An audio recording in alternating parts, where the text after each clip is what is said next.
The Atlantic Coast Conference did us a favor and released the men's basketball schedule officially, so we know what the entire basketball schedule looks like for Duke. And I'm a big fan of it. I think there are a lot of wins for the Duke basketball team. Hi, everybody. Dick Vitale. Hey, make sure you listen, man. The Locked On Blue Devils with J.J. Jackson. He's awesome, baby.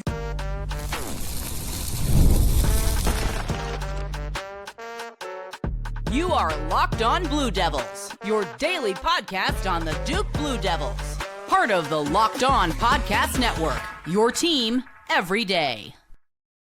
Hello, everybody. Welcome into another episode of the Locked On Blue Devils podcast. My name is JJ Jackson. It's so great to have you here with us today on Wednesday, September 10th, 2025. Locked On Blue Devils is your one-stop shop where we discuss everything going on inside the life of Duke athletics, and we focus a whole lot on this Duke men's basketball team. The ACC has released the schedule, and there are so many takeaways that we'll get into on today's show with Kevin Connelly from Ball Durham. Duke football also continues their preparation for Saturday's game against Tulane, first road game of the season for Duke. So we'll dive into that and so much more throughout the course of today's show. If you haven't done so already, please be sure to follow and subscribe to Locked On Blue Devils for free, wherever it is that you get your podcast. Leave us a 5-star rating and written review. Go ahead and also like this video on YouTube to watch us each and every day. Share it with your friends. Subscribe to our YouTube channel. You can follow us on X as well at LO_Blue Devils. We're also on Instagram and TikTok. So without further ado, let's bring him on into today's show. My good friend Kevin Connelly back with me the second time this week. We've got Kevin on the program. This time we'll talk basketball on the schedule that came out for Duke. Hope you're doing well, Kevin. How are things in your world? Everything is good, JJ. Reversing worlds here. Believe in Duke football. You were my first guest yesterday. Yes. And I'm here with you today. So happy to be breaking down a complex breakdown of when you bring everything together, like you and I have seen each other 3 days this week. It's been a great week. I love when I've got Kevin Connelly in my life, and I know the everydayers do as well. So I want to dive into it. Here's this ACC schedule that comes out for Duke. Most notably, 18 games on the schedule compared to 20 that we've seen over the last few seasons, which means there's not going to be any ACC games kind of mixed in to non-conference play early in January. There will, of course, be the late non-conference game that Duke plays against Michigan. Your thoughts on just the big picture schedule here?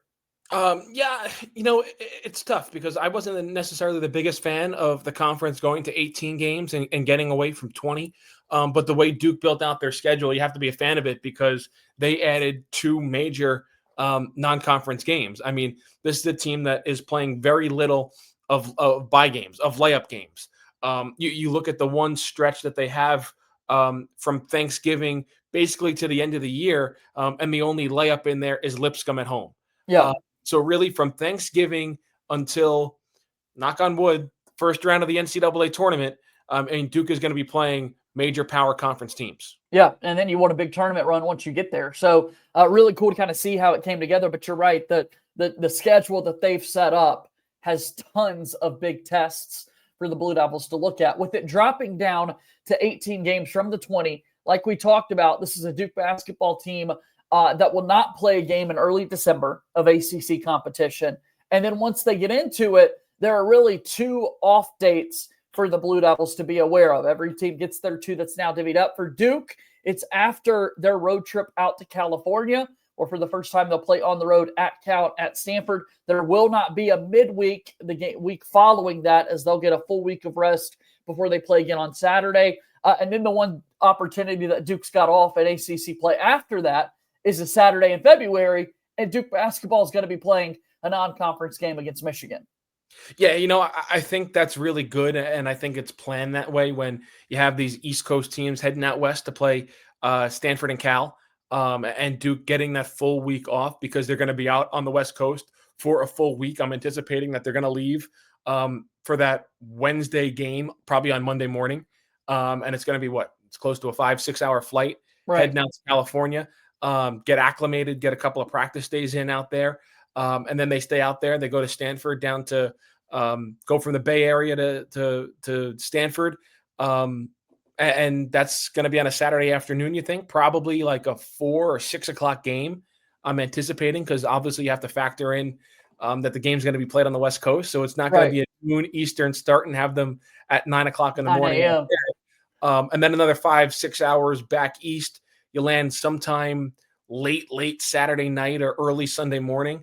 And then the fact that they get a full week off, I'm sure Jon Scheyer will give them Sunday and Monday completely off to get their bodies reacclimated and then get right back into practice because that next Saturday at home against Wake Forest starts a big 2-game trip, really a big 6-game trip when you look at the schedule as a whole when you play Wake Forest. And then on that Monday, a big Monday game against Louisville before 3 of your next 4 games are on the road with at Virginia Tech, home against Boston College, and then at North Carolina and at Pittsburgh. So I think that's a really big stretch coming back from that West Coast trip for Duke. And I'm glad that they have a week off heading into it.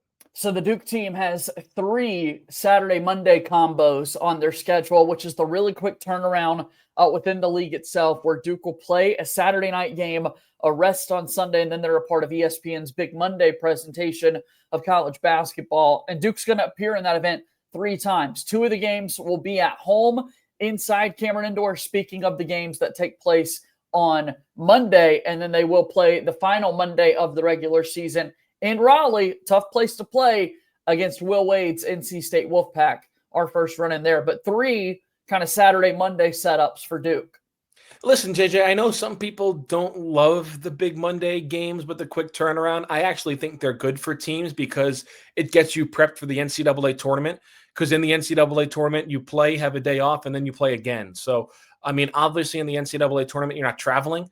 Once you get to your location, you're staying there and camping out for the better half of the weekend. Right. And here there could be some travel involved with Big Monday. But, I mean, you mentioned that one Monday that Duke plays, all they're doing is getting on a bus and going 30, 45 minutes down the road to Raleigh. So that's not that bad.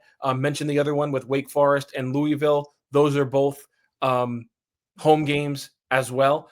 So I think that the schedule kind of works in Duke's favor because the other Saturday, Monday trip is 2 home games as well against Clemson and Syracuse. So I don't think the schedule worked negatively for Duke in that aspect. And I also want to say that I always think Jon Scheyer, Coach K, even flipped to the North Carolina side, Roy Williams, Hubert Davis, they never wanted to play the Monday after the Duke North Carolina game. Right. And that doesn't come into play for Duke. Going on the road against North Carolina, there's still a flexibility of when they're going to play their next game. Against Pittsburgh, it's either going to be on Tuesday or Wednesday. That's still not finalized. But I do think that's a good thing that they're not playing that big Monday coming right off the heels, no pun intended, of the North Carolina game. Yeah, a lot more thoughts to give you about kind of those either-or games that Duke's got set up in their schedule. What about Saturday opportunities in general? We'll start to dive into those in just a moment. Locked On Blue Devils here today, brought to you by our friends at Mazda. You could just move through life, or you can find the things that move you. It's your choice. You could choose to get out there, choose your people. You could choose to go for it, like really go for it. Just choose to do something that moves you. Mazda crafts cars for those who choose to do more than simply move. Mazda, move or be moved. A proud sponsor of the Locked On Podcast Network.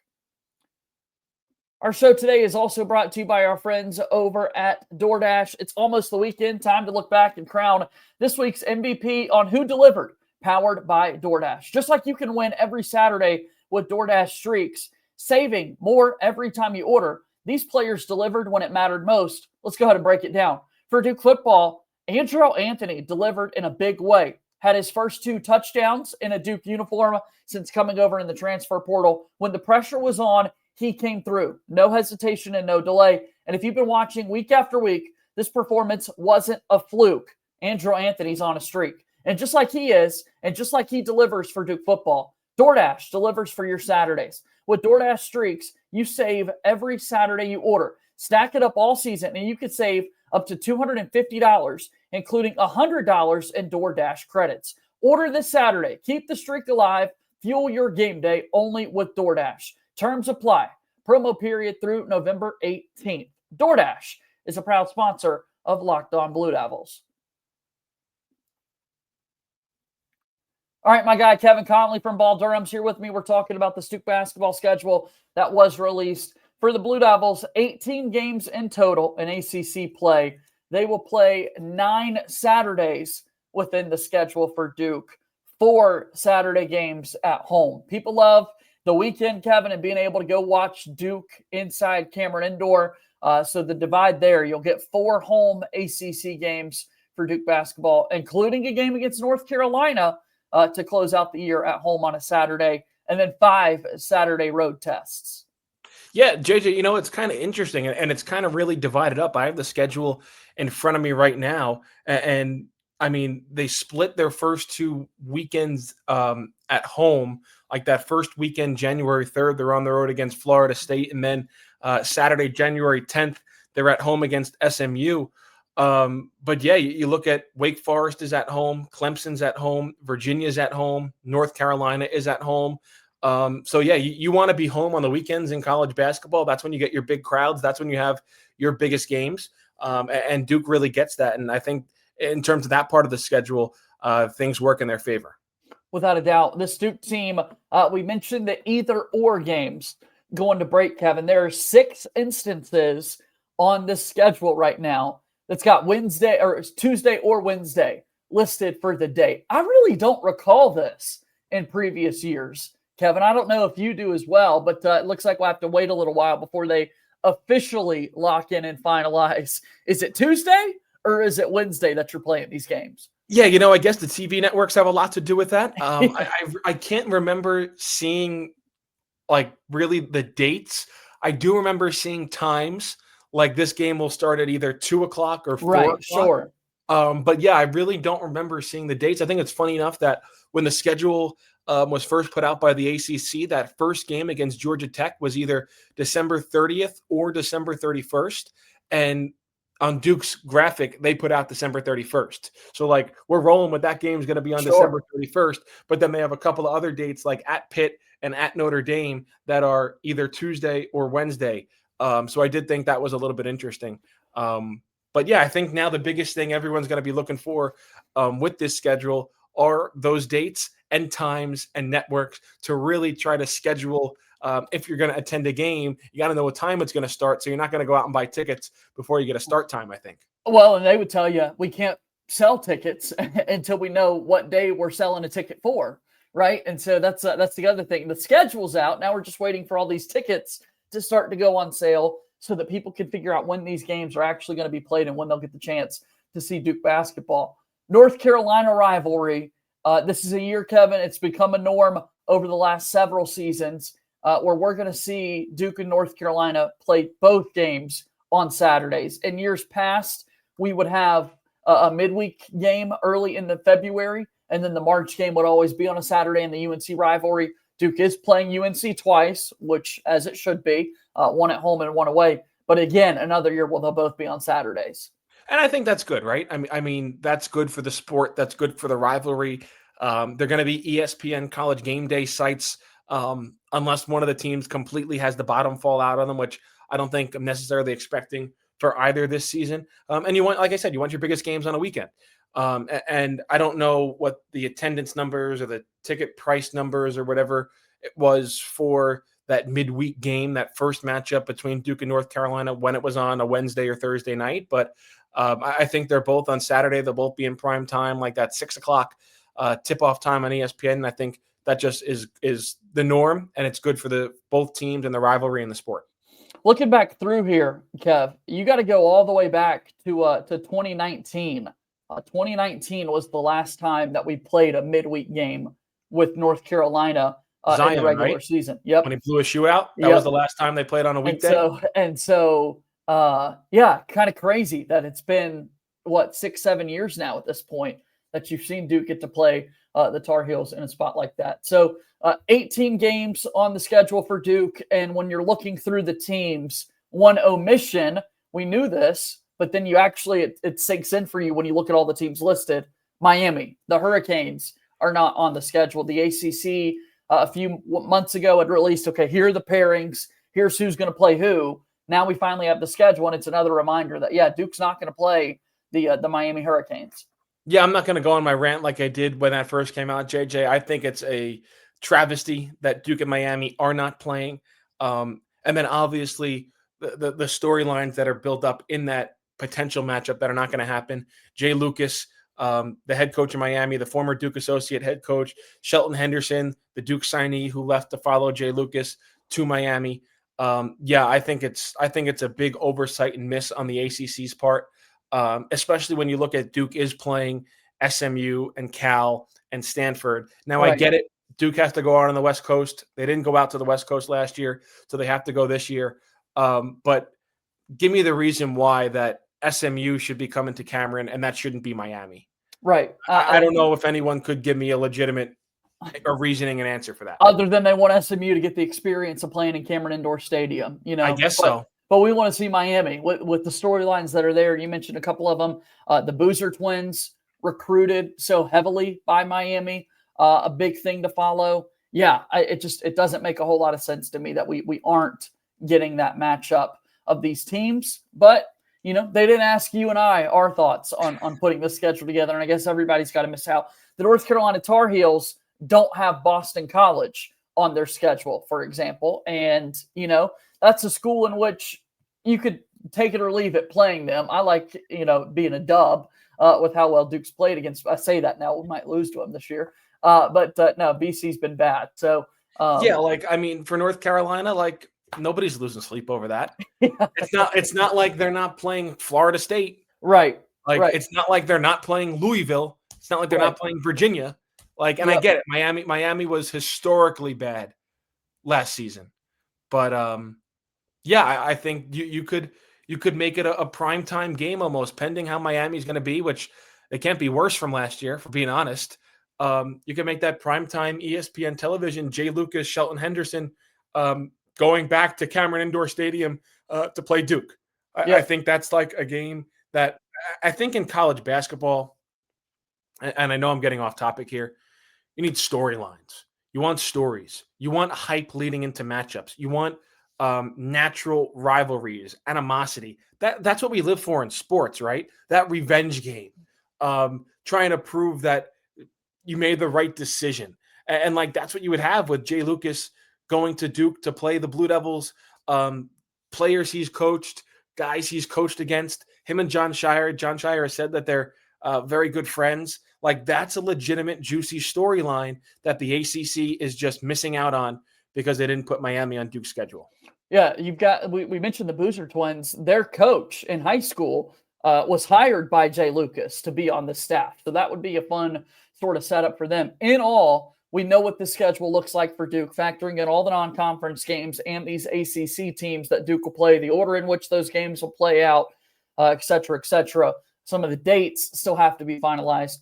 When I look at the schedule, though, I'm excited because there are so many big games for Duke, and it's really going to test them before they get into March Madness. What are your kind of just big picture? Here's the full schedule. What are you thinking, Kev? Listen, I think Jon Scheyer's taking a little bit of a risk.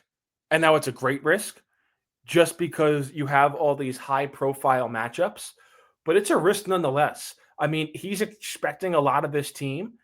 But JJ, you look at the schedule, Texas, Kansas, Arkansas, Florida, at Michigan State, Texas Tech. And that's all before you get into ACC play. Yep. He's expecting his team to be ready to go coming out of the gates.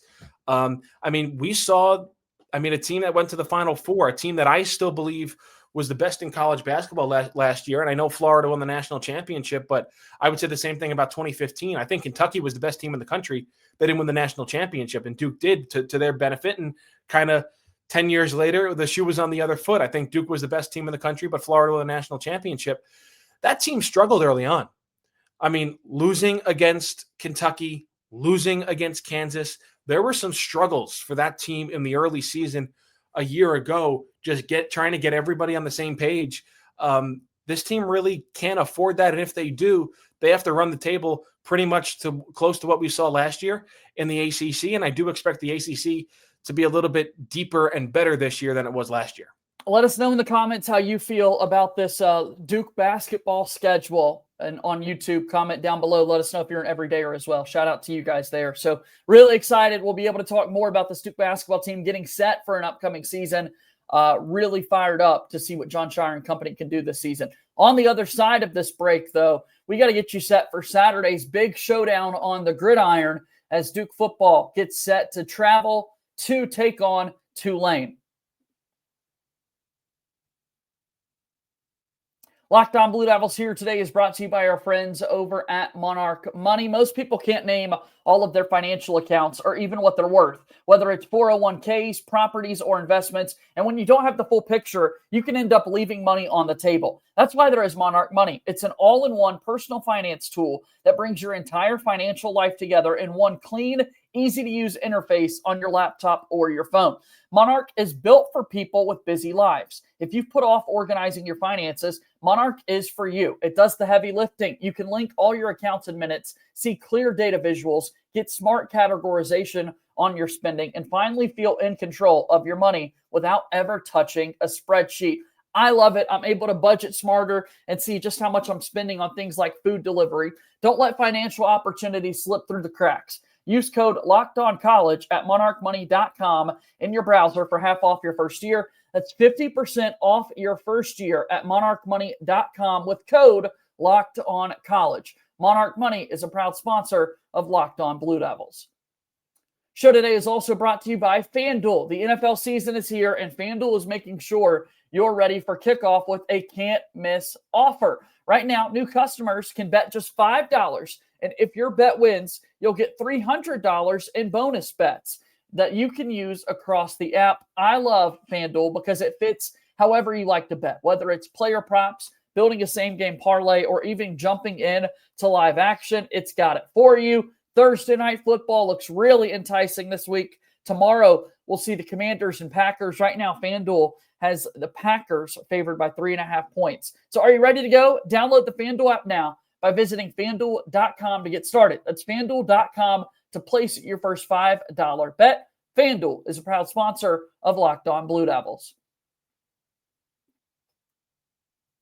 Kevin Connelly here with me today on the show from Ball Durham, looking at Duke football now as they get set for a massive game taking on Tulane on the road. The return trip for Darian Mensah going up against his former squad. And Kevin, we're not surprised, but the quarterback for the Duke Blue Devils, Darian Mensah, doesn't want to make the return game to Tulane a bigger deal than he thinks it is. Well, JJ, we were just talking about the excitement and the storylines in revenge games or return games, however you want to kind of put them.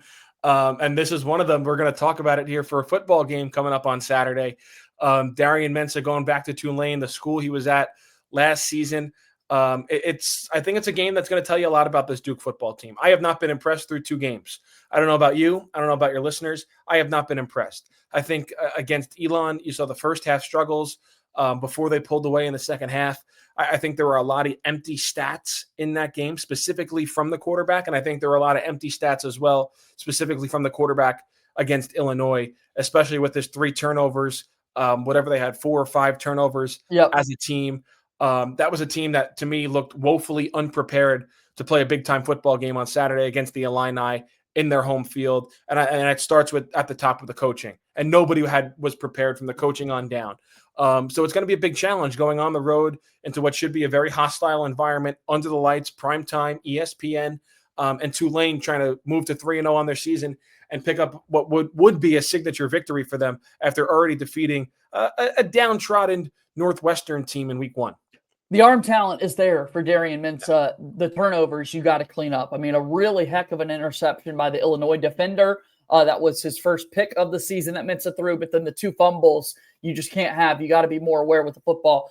I was going through the numbers today, Kevin, and here's what stood out to me. That's just kind of mind-boggling to think about.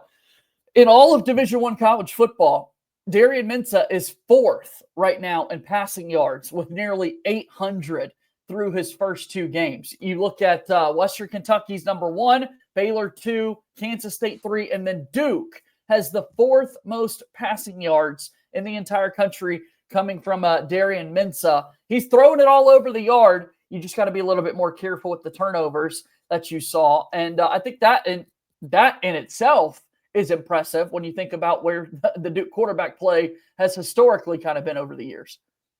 Yeah, I agree. I think he's put up good stats. I just think in the scope of a game, some of those stats could be misleading. Yeah. Yeah.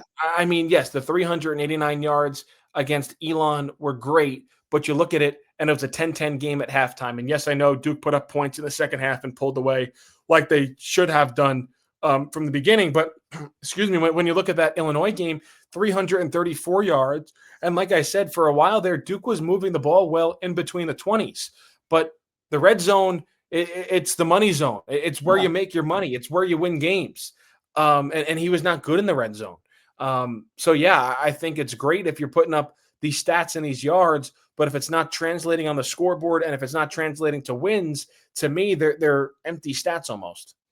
So we'll see how he responds. All the emotions go into play against Tulane. And then the bigger test for Duke as well is defensively making sure you don't give up 45 like they did this past week against Illinois. The goal is that this defense comes out strong like they did in the first half.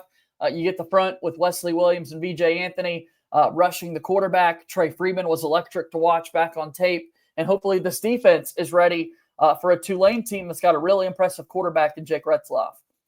Yeah, I thought the defense actually played well in that first half against Illinois, but then they were just on the field too much in the second half. And obviously some of those were self-inflicted wounds, not getting off the field on third down, special teams miscues, putting the defense back out into precarious situations, and then obviously the turnovers. I thought they had initial good pressure and some good rushes and were really getting to Luke Altmaier in that first half, but things just necessarily didn't translate over to the second half. No doubt. We'll see how this game plays out for the Duke Blue Devils when they take on Tulane this upcoming Saturday. I know that if folks visit your website, Kevin, over at Ball Durham, so much coverage for both basketball and football. You teased the podcast a little bit earlier in the program as well. So give us a rundown of everything that's operating in Kevin Connelly's world these days. Yeah, right now we got a ton of content up there on balldurham.com. Come read us every single day. We're all on top of Duke basketball and Duke football news. And also the Believe in Duke football podcast. JJ, I mentioned you were a guest the other day breaking down this Duke basketball schedule. Obviously, we're on top of Duke football over there as well. We'll have another episode previewing this Tulane game on Friday. And like I said, we're constantly talking about Duke basketball over there as well. So you can find that on Apple Podcast and Spotify for right now. That's the Believe in Duke football podcast. So really appreciate everybody coming over there, checking it out, and giving it a listen. Great to see you, Kevin. We'll do this again soon, okay? Thanks, JJ. That's Kevin Connelly joining us here on today's episode of Locked On Blue Devils, and that'll bring our show today to a close. Thank you to everybody for your support, always here with what we do with Locked On Blue Devils. Please subscribe to our YouTube channel. Follow us on X at LO_Blue Devils, on Instagram and TikTok as well. And be sure to leave us a 5-star rating and written review wherever it is that you listen to podcasts. As always, go Duke. I'll talk to you tomorrow. My name is JJ Jackson. Thank you and good day.